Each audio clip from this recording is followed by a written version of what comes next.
అన్యమత ఉద్యోగుల వ్యవహారంపై టీటీడీ ఎందుకు విచారణ జరపడం లేదని కేంద్ర మంత్రి బండి సంజయ్ ప్రశ్నించారు. టీటీడీలోని 1000 మంది ఇతర మతస్థుల ఉద్యోగులను తొలగించాలన్నారు. ఆయన 20% ఉద్యోగులు అన్యమతస్థులంటూ బండి సంజయ్ వ్యాఖ్యలు చేయడం టీటీడీ ప్రతిష్టను దెబ్బతీయడమేనన్నారు భూమన కరుణాకర్ రెడ్డి. కూటమి ప్రభుత్వం ఎందుకు చర్యలు తీసుకోవడం లేదని నిలదీశారు. టీటీడీ దేవస్థానంలో దాదాపు 1000 మందికి పైగా ఇతర మతస్థులు. స్వామివారి మీద విశ్వాసం నమ్మకం లేదు. హిందూ సనాతన ధర్మం మీద వారికి ఆలోచన లేదు. ఆ సనాతన ధర్మాన్ని కాపాడాలి, సనాతనానికి అనుగుణంగా వ్యవహరించాలని చెప్పి ఆలోచన వరకు లేదు.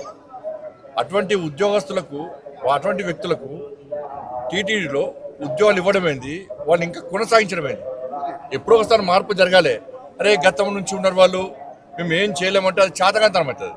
నేను భానుప్రకాష్ రెడ్డి గారు చెప్తున్నా, పాలక వర్గానికి నేను ఘాటుగా చెప్తున్నాను, ఇటువంటి పద్ధతి మంచిది కాదు. టీటీడీలో దాదాపు 1000 మందికి పైగా అన్య మతస్థులు ఉద్యోగాలలో ఉన్నారు. వాళ్ళనందరినీ కూడా వెంటనే తొలగించాలి.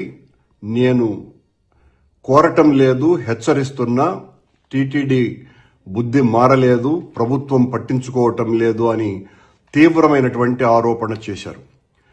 కేంద్ర హోంమంత్రి ఈ రకమైనటువంటి ప్రకటన చేశారంటే ఆయన నివేదిక ఏమన్నా తెప్పించుకోకుండా మాట్లాడి ఉంటారా అన్నటువంటి ఒక ప్రశ్న.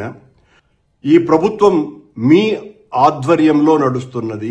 ఇది కూటమి ప్రభుత్వం. ఈ కూటమి ప్రభుత్వం తిరుమల తిరుపతి దేవస్థానాన్ని పూర్తిగా ప్రక్షాళన చేస్తాము అని ప్రతినబూనినటువంటి ఈ ప్రభుత్వం మరి ఈ మీ ప్రకటనని సమర్థిస్తుందా అని నేను ప్రశ్నిస్తున్నా.